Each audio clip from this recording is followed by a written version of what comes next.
Hi, everybody. Welcome to another episode to Smooth Life Podcast. A podcast we talk about people's experiences and where they're currently at and where they're currently trying to head to. And this special guest today, whoo, we met at a networking event. I just knew off of just talking to her, and our relationship is going to be up here. So I want to introduce her by saying she is a multimedia specialist from Society Hill with a mass communication degree from Coastal Carolina University. She excels in graphic design, podcast production, event hosting, and videography, right? Yeah. Combining innovative techniques with a strong grasp of digital storytelling. Her work is known for blending. Is it anesthetic? Right? I want to say it right. Aesthetic. Yep, Aesthetic, aesthetic. okay. Aesthetic apparel with functionality. What does that say? Consistently suppressing client expectations by creating compelling, engaging content that drives audience engagement. Everybody, give it up for Lay. Yeah. Hey. So this is episode 4, and I just want to throw that out there, yeah. So like I said in the intro, we just going to talk about your experience and all. So the first question I got for you, just tell us more about your childhood and where it all started with the multimedia specialist Well, it started. I was born and raised in Society Hill. Um, Stayed with my mom and dad, and the thing that stuck out from my childhood is every like event that happened at school. My dad always had the camera, and he had like one of them big VHS camcorder like that you carry on the back, Right. which is show. Yeah, but he always had that. We always were watching home videos that he recorded and things like that. And at first, I wanted to be an actress. I was like, I want to get on the camera and be an actress and this and that. And as I got older, I was like, well, I wanted to go into like sports journalism or either do investigative journalism. So I went to Coastal, graduated with a mass comm degree. I have a minor in journalism, and it just took off from there. For a while, I was working in a library, and then COVID hit, and I started back filming again because we weren't going out doing story times. So I was filming story times on the green screen for the library, and those videos started taking off. I was doing well, and I left there and started doing marketing. That's good. That's good. So where did like the inspiration come from with the multimedia specialist and I would have to say it's a mixture of my dad watching him with the camera, always watching home movies, seeing myself on the television. Like dad hmm said, it set something off in me. Like, okay, well, I'm watching myself grow up on camera. I want to be on camera when I get older. And now the hmm crazy part is now that I'm older, which I'm a lot better now. But at first, when I first started back, or even when I was in college, I was like, oh gosh, I was camera shy really bad. Right. So So, did you ever? but Oh, it was oh mainly him. hmm did you ever like had a feeling where you wanted to throw in the towel or just give up? You know. Yeah, yeah. Especially when I first started back at the library doing videos and editing, and I lost my job during Mm. that time. I was so sad because I was like, well, I've been working working in libraries at that time for like, oh goodness, probably about 10 years. So I did work study and still Mhm. worked in public libraries. So I was working in and out the library system for like 10 years. I was like, I don't know nothing else, but it actually worked out Mhm. because I'm doing something that I really love. Like, Mhm. I don't get me wrong, I loved working in the libraries and all of that, but I really love filming, capturing stories, and in a way, I'm still telling stories with how I film, how I set things up in those stories, doing those videos, creating content. So it's just it's a story time, but just a visual one. Mhm. Mhm.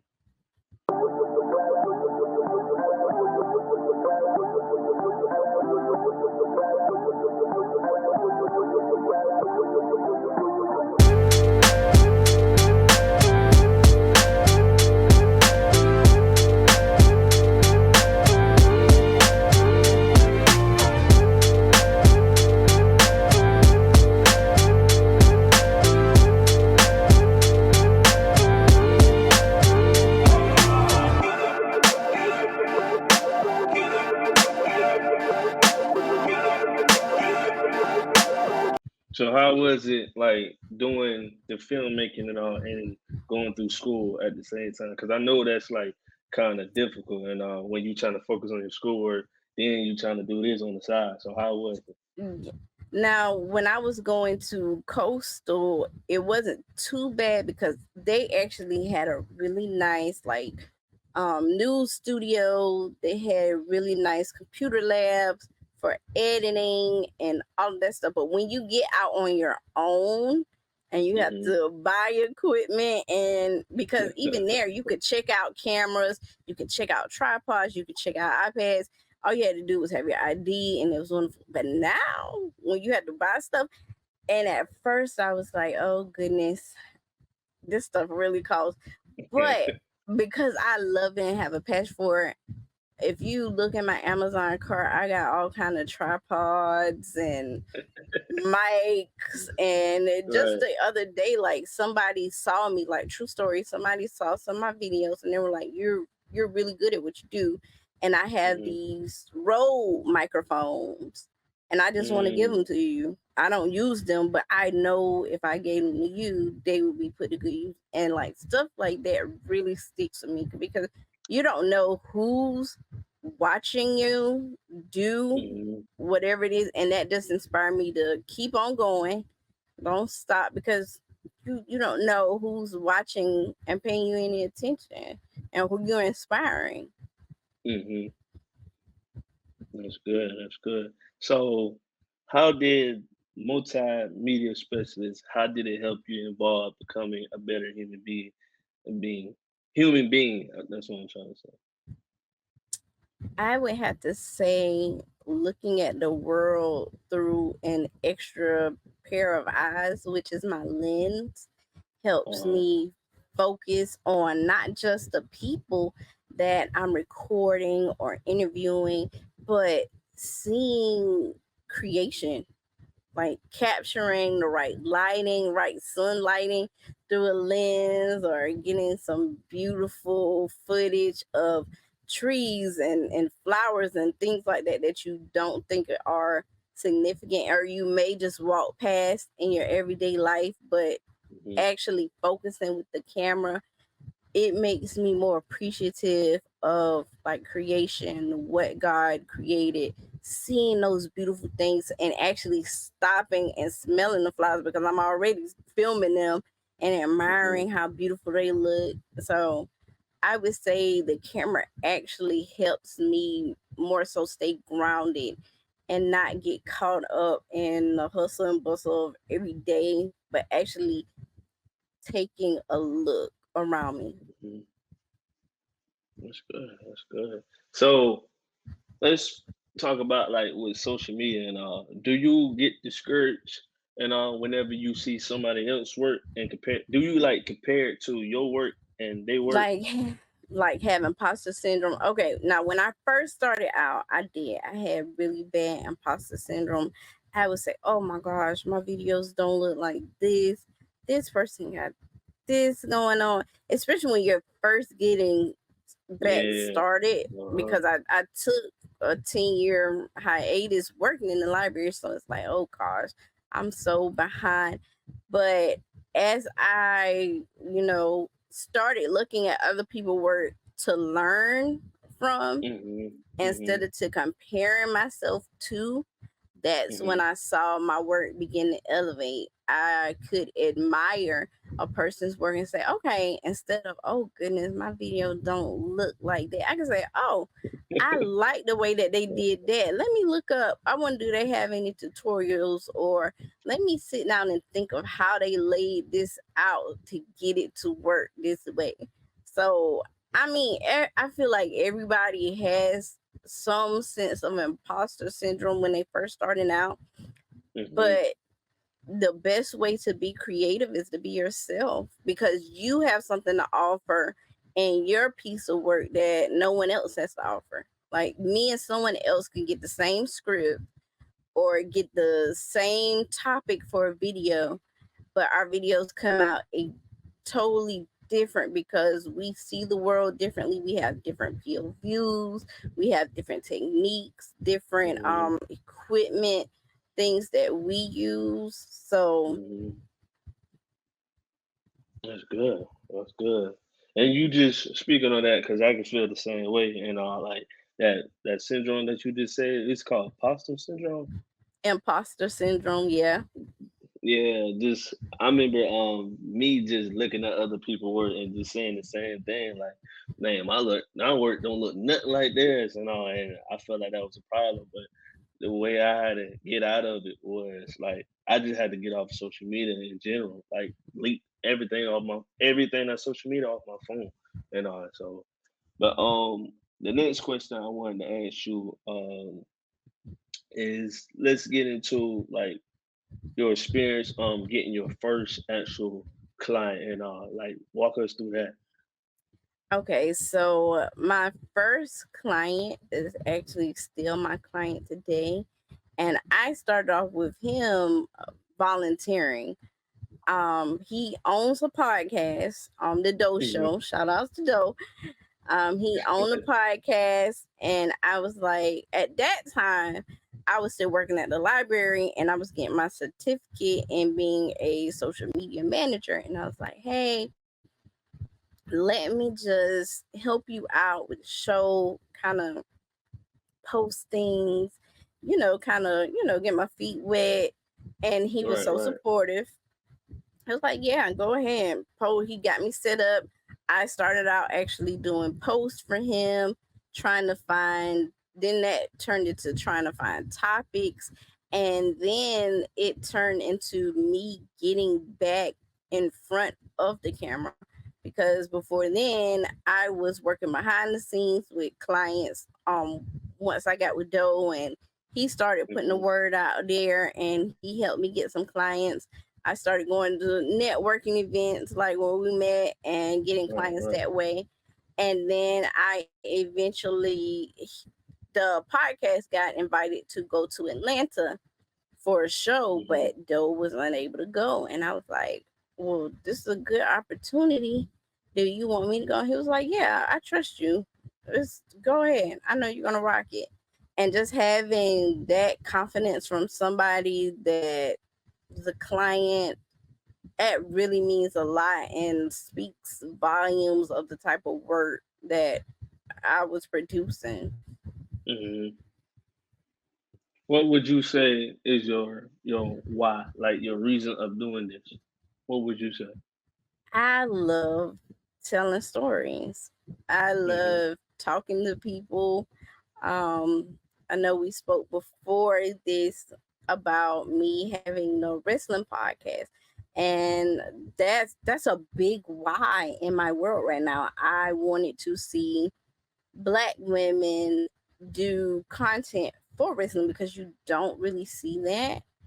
Um, Right. That's Wrestling is a predominantly white male space, and then they have a subculture of black um fans, that enjoy wrestling, but you don't really see a lot of black women in the forefront doing content.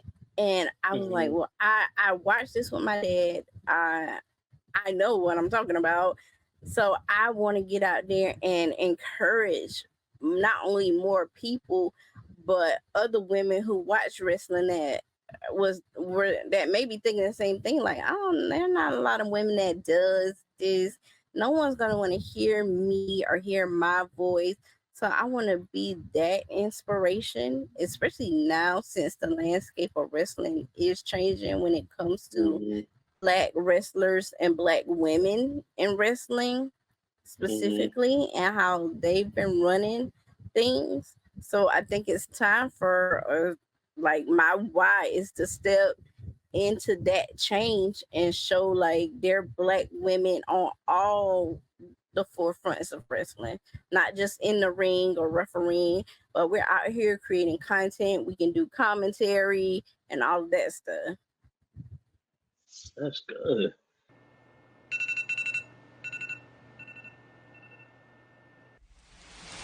Dang, it's raining outside. I'm gonna go to the gym now. Think. What I'm gonna do? You want me to stop, but nigga I ain't gon' never stop. You want me to fall, but nigga I ain't gon' never fall. I see you seeing bullshit, man, going in, breaking anyway, and check the matters on my soul. Body on more than a sports drink. Where did it like let's say for instance, if you have a client and he tell you, oh, I want to do like I have a video that I want you to do and all, but you don't actually have a vision for it. And where do the thinking process come from, the creativity come from for you? Like We, I get that. I get that one a lot. And so a lot of times I sit down with my client. Most of the time I'm working with business owners. hmm So they know that they want to promote their business. They just don't know how to promote their hmm business. So we sit hmm down, I ask them, say for instance, if I'm working with a podcast, I say, well, who's your target audience? Like what stories do you tell on your podcast? Like how you do professionals and following their storyline. So you would market to young professionals because you're a young professional, so you hmm want to get those stories out to young professionals and semi young professionals that haven't quite found their niche yet, but could listen to Right, one of your right. podcasts and become inspired because they heard of a multimedia specialist or heard of an electrician or anything like that. So we'll talk about who you want to reach and then how we reach. So with young professionals, we know that they're on Facebook, Instagram, YouTube, TikTok. So we hmm will break it down and say, okay, well, maybe you want to do a long form content video like how you're doing now with this podcast. And then for Facebook, Instagram, TikTok, we'll break it down, take clips from your YouTube podcast page and show it on those channels and have them running like clips that would catch their attention and make them say, "Hey, what's he doing over there? I'm interested in that." Or, "Okay, I've never heard a story like that before. I want to hear the rest." hmm So it's just what that client wants, what business they're in, and we talk about how they want to reach their audience, and we just take it from there. Right. So let us say, for instance, right, if I was to work with you and all, what could I expect a video from you? Like, if I was one of your clients, what should I expect? Probably since you run a podcast, we would start by doing a podcast trailer, something that we hmm can put on the introduction of your YouTube page. So when someone who hasn't been your page before, if they stumble across it, that would be the first thing that plays to tell the story of what you tell the young professionals that you've spoken to, that you're focusing on who you are, because a lot of the clientele that you get is based on who you are, because they like your personality. They like, okay, well, he seems like he's cool and laid back, or somebody see me and say, oh, she seems like she knows what she's talking about, and she seems really nice. I wouldn't mind working with her. So showcasing who you are. And then we would get into, I do editing clips together for events. I do podcasts, recording those. And that includes like doing an introduction for you, doing like an outro page with the events. Hmm.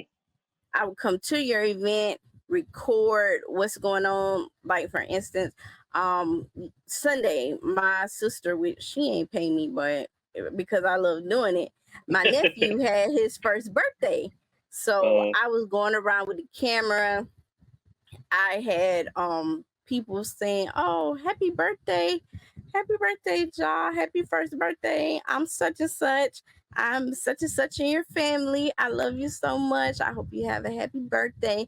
And put that video together so it'll be a keepsake for you to have. hmm.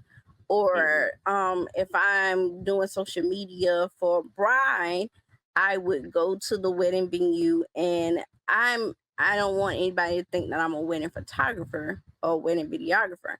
I'm a wedding social media manager. So while the bride and stuff are getting ready, so she can have those pictures on her socials, but not have to bother her mom or one of her bridesmaids while they're getting ready. I would be there Hmm. doing, if they want to do TikToks, if they want to do like event videos showing like what the venue looked like before and after, showing her dress before and after, things like that. And I put it together so she can have it, because wedding photographers and wedding videographers, it takes time to put those Hmm. videos together and to get those Hmm. packages of pictures together. So this is something that she can have that's more so raw, behind the scenes, that she can post that night or the next day to commemorate her wedding. So those are my three main focal points: doing podcasting,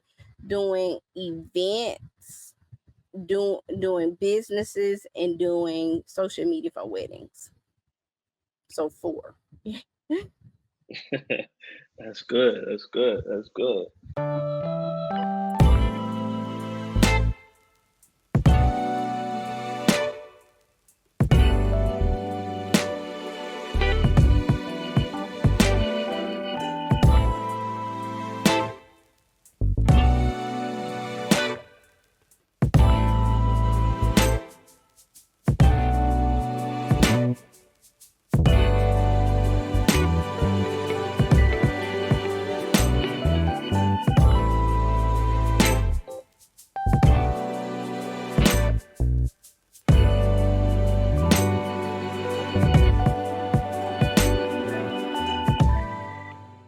All right. So now we coming up to 21 minutes, and I have a segment in my podcast where I call it "Think Before You Speak," and Okay. it's basically you like playing games, right? Yep. Okay, okay. So basically, with this, it's basically all right. I'm gonna just give you an example. I'm gonna ask you some questions like a riddle, or I ask you like, "What is your favorite season or holiday?" And you're gonna say probably, if I say, "What is your favorite season?" and you say probably summer or something, you just gonna have to give me why and what else? If I might throw a riddle out to you, and you'll try to guess the riddle. So you Okay. ready? Yeah, I think I am. All right. So, favorite holiday? My favorite holiday would have to be Christmas. I Wow. just love that time of the year. Like Uh, the Because Christmas Eve, my family used to get together and have like a big Christmas party, and they play like the old like Temptations and Merry yeah. Christmas Baby. and all of that stuff, and then everybody be cooking and playing games, and Christmas always takes me back to that time because a lot of my family passed on and all of that. So when Christmas come around, I can play those songs and Right, automatically right. go back and when I was a kid running around and they had all that stuff going on. So Um, favorite season. What my is your favorite favorite season? season, I would say spring Spring. because it's not too hot and it's not too cold and Right. I can walk around outside. The only thing I don't like is the pollen. I can do without that. My allergies, oh goodness, my sinuses. And then when you have like teeth problem, I didn't know until I had all the stuff going on with my wisdom teeth that your sinuses and allergies, the tooth pain affects all. It's a mess. So no, Seriously? now yeah, I didn't know because that. your where my wisdom teeth were there, like your sinus ducats around that Right. area, and so that pain just automatically goes up in there, and yeah, it Oh was a wow. mess. That's something new. I ain't knew that. So this is the first time I asked this question to somebody. So you the first person I asked this question. Okay. What part of the chicken is your favorite part to eat? I'm talking about the Okay. breast, the thigh, the leg, or the wing. What is your I'm a favorite part? wing. I'm a wing girl, and I'm gonna You a go ahead wing? and say Uh, all flats. Give me all flats with those wings, and we'll be good to go. I mean, I eat a little drumstick, but give me a flat. a flat? I don't Yeah. know. I take the thighs. I say the thighs the best part to me. Now, chicken thighs are good, like Uh, baking them and all that stuff, because right. chicken breasts they dry out, and I Yeah, just they can't. do. They do. But chicken thighs, like if you're cooking like chicken soup or you're making like you're baking chicken or any dish like that, chicken Yeah. thighs are good. But Uh-huh. when I just want something quick, just give me my wings and I'm good to go. So now we're gonna get into the riddles. And so Okay. the first riddle I'm gonna ask you: what can you hold in your right hand but never in your left hand? Oh goodness. What can you hold in your right hand but never hold in your left? Take your time. Take your time. I'm gonna have to because that one I don't know what would you hold in your right hand? I say take a guess. I give you three. Three tries. Okay, what can you hold in your right hand? You can't hold in In your left hand. um. See, I want to say your heartbeat, but that's your left hand where your ring finger. Right, right. Mm, Was that an answer? I no, cause that's wrong. Okay, okay. Your beat is in your left hand. Your right hand. I'ma say justice. Just to throw something out there.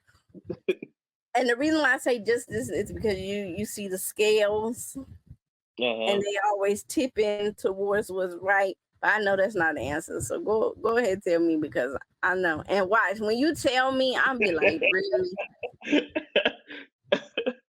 So really. I'm gonna repeat the question again. What can you hold in your right hand but never in your left hand? You want an answer? Your left hand.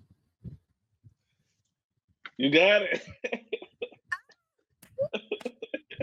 You got it. I just had to marinate on it. That's what it Right. was. Yeah, to sit on it. All right. You ready for another? Yeah. Okay. No matter how little or how much you use me, you change me every month. What am I? No matter how little. Say it one more time. No matter how little or how much you use me, you change me every month. What am I? Change your calendar. Oh my God, you a natural, man. That's it. That's it. You must heard these before. No, I seriously hadn't. You never Especially did. that right hand. You seen how I was struggling. Right. But see, I automatically thought about my calendar because I'm always planning, like Right. planning dates and all that. So I know I use my calendar a lot some months and a little some months. So that one came to me. Okay, Right. all right. I'm feeling a So little more confident. right. So you down for another one? That's what you saying? Yeah, yeah. Okay. Okay. Just give me a moment. Okay, now watch this be the one trip me up. All right. So you ready? Yeah. Okay. All right. Here it goes. I am an odd number. Take away a letter, I become even. What number am I? I am an odd number. Take away a letter and I become even. Mm-hmm.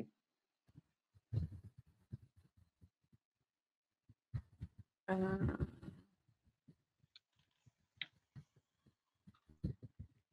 You need me to answer it again? yeah. I am an odd number. You take away a letter, I become even. What number am I? This is the I, second. Matter of fact, I'm gonna hold on. I'm gonna just say this is the second time I asked this question on the podcast. Second time. they got it right.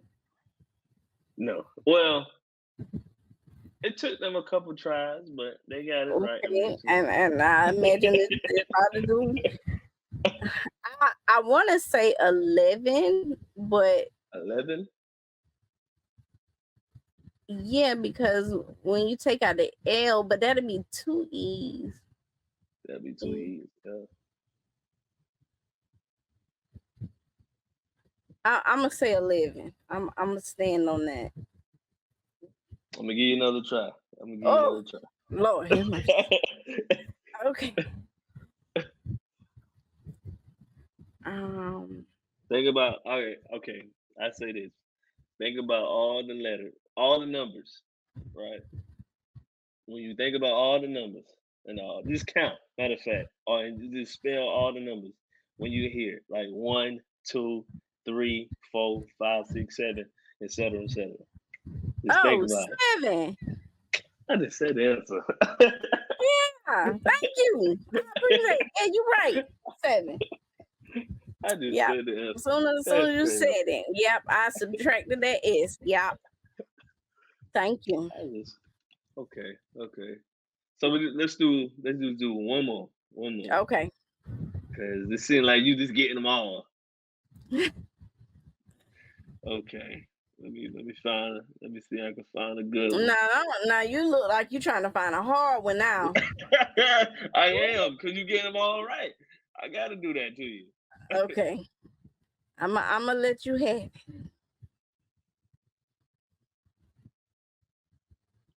Oh, this is a good one. I believe so. So it says, "What has hands but cannot clap?" A clock. Oh my God. I, In my defense, I used to work in the library. All right. I used to read them books and stuff. So I like what this reminds me of is I had like the Nancy Drew computer game. And so right. you had to solve the riddles, and I used to like to read them Encyclopedia Jones books where you solve. Right. So I really be thinking. Right. So you is a natural at this then. So I should ask some better. when we do another episode with you, I'm gonna give you some better I ones. know. I Still, say that. I'm see, gonna see how give you you do me. I'm gonna give you some better ones. And but Okay. let's what am I about to say? So if I was a new filmmaker or videographer and all, right? Just getting into it and what advice would you actually give me? And like if I'm trying to get into To filmmaking and just videography. practice, to just start, to just pick up your phone, and please don't start out buying thousands of dollars of equipment and cameras and all. Just start with your phone. Start taking pictures, start taking video. You can edit on your phone using Canva and other apps. So just get started and practice, and don't think that you got to buy $1,000 classes, because a lot of stuff is on YouTube. Like Hmm. when you want to edit something, or you're thinking of how you want to set up your lighting or doing your shot. Like a lot of times I just go on YouTube. Hmm. So just start, and you'll see your work get progressively better. Like even though I've been doing this for a minute now, I can even see where, because I keep doing it, I get better. For instance, Hmm. when I first started the job I am now, I wasn't that good in Adobe, what is it, Premiere Pro. I wasn't that good in it. But Hmm. as I keep working and testing out stuff and just playing around, I'm learning things. I'm memorizing keyword and things like that. Hmm. Even I would say I love CapCut 1,000 times better. And free. They're free-ish because you can do their $9 a month Hmm. subscription, which is a lot better than Adobe in that 89, 99, however Hmm. much it is a month. But it's easy to navigate. It's beginner friendly. There are a lot of tutorials. That's another thing I would tell. Use your tutorials. Don't feel bad if you have to look something up, because I guarantee you other people don't know it right off the bat. Your client don't know that you don't know. And Right. Right. never tell your client you don't know how to do something.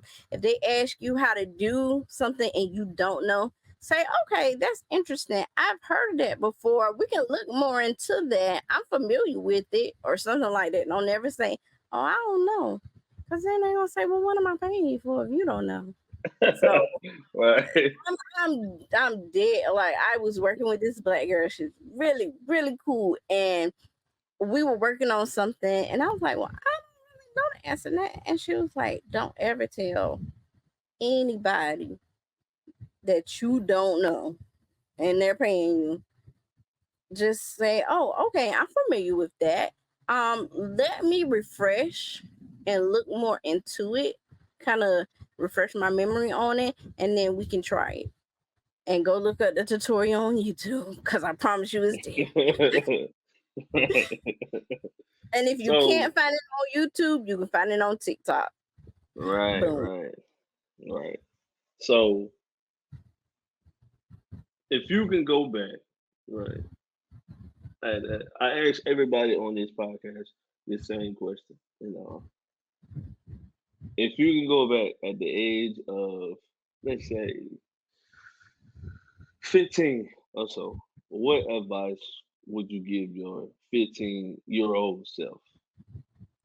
I would tell my 15-year-old self to take the Mail Mania course and to really pay attention in your photo editing class, your Adobe Suite classes, because you're gonna be using it. You're gonna be using it a whole lot more than you expect. So, Mhm. and I guess like some real advice would be, don't let other people take your voice. I had a Mm. situation when I was in college, And I tell the story, not a lot, but I was interning at a news station, and I was talking about what's life gonna be like post grad. I know I want to work at a news station or CNN or doing some sports journalism. And the person told me, you talk a little too country. Unless you change your voice or work on that accent, you're not gonna get a job. And that Mm-hmm. is really what stopped me for a little while, not pursuing any jobs in front of the camera, going into library work and just not Mm-hmm. using my degree. Even when I started back doing my work, and what's so crazy is when I started back and I was doing the story times on green screen. Mm-hmm. My story times had the highest viewers, had the most engagement, comments. People like, I love how she tells stories. I love her voice. Even now, when I do my wrestling content on TikTok, people comment say, I love this. I love how you tell stories. I loved it. And I feel like, and I know everything happens for a reason, but I feel like I could have done so much more if I didn't internalize her advice. So I would definitely tell my 15-year-old self to just don't let anybody take your voice, focus, lock in, and you are gonna be surprised at Mm-hmm. where you end up. That's good. That's good. That's good. There's a question. It just came up in my head. I should have asked you in the beginning, but I want to ask you now.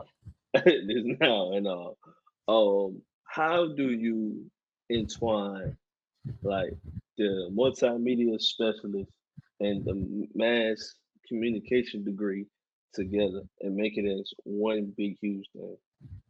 Well, it kind of already is together because I did a lot of journalism work because I got my minors in journalism. So I did a lot of film work. I took a storyboard class where I where we had to do a film, a little short film, lay it out. I know how to do the storyboards. Like a lot of things that I did in coastal really helped me Mm-hmm. video editing wise. And then now like I said, I'm always on YouTube. I'm always watching tutorials. I'm listening to someone always.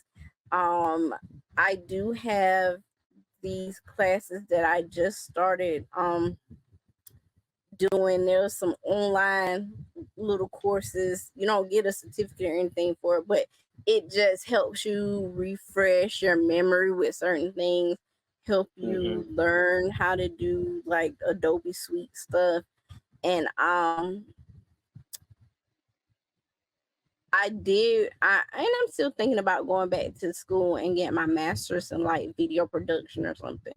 But right Mm-hmm. now I don't really need it. So what I'm working with. It's fine. Yeah. So we're coming up to the end now. And Okay.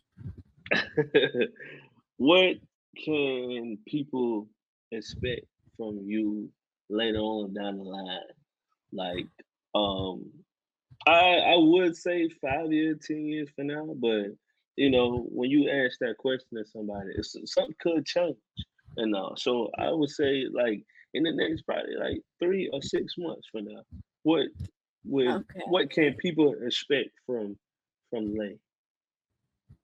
Well, I am working on a mini documentary called Ring Queens, and it is about Black women that work in media and wrestling because, like I mentioned before, you don't see a lot of them. But as I started networking and putting this project together, I met some dope women who own wrestling podcasts, who assist with wrestling podcasts, who create TikToks and Instagram reels about wrestling. Some of the women that I've spoken with, they actually do WWE media. They've interviewed like Jade, Rey Mysterio, people like that. So we're in the room, and I just want to bring us to the foreground instead of keeping us in the background. So I'm working on that, and I was saying September, but so many people have added themselves to saying they want to be a part when I talk about it and all of this. So I would probably say January. And right now, I'm just going through the process, collecting interviews on StreamYard, like how we're doing now, and writing out the stories. So be on the lookout for that. And in a dream world,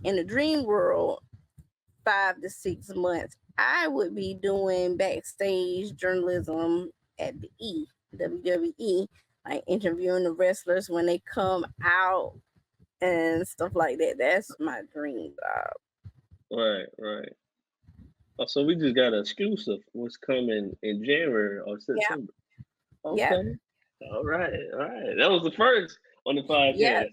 Yep. I haven't done any shows telling anybody really about it yet or going into details. So I'm telling you here, because you don't see a lot of women filmmakers in general either. No, really when you think about it, especially like Black women, you don't see a lot of Black women making movies because they don't believe that we know how to tell stories. But who can tell the story better than a Black person? All right, boom, is the best way to start off any story. That's universal. You know the story gonna be good. That's what I should start off the Ring Queens with. All right, boom, because and you know the story's gonna be good. So I just want to, show Black women and Black men too. We can tell stories that we want to hear that don't have to have stereotypes or crazy this or stuff like that. So Alrighty. So let the people know where they can find you at and all social media wise and all. Well, if you I was gonna say, if you want to follow me on Facebook, my name is Michelle Burns on Facebook, like the singer, MICHEL apostrophe LE. If you want to follow me on TikTok or Instagram, is at Lele4260. And I'm starting up my YouTube channel. I got a couple of interviews on that, and that is Hey Lay. Yep. So, yes. So that's where you can find me. All right. Y'all know the saying, what we say, day by day to see a better day, smooth for life. We out. Bye.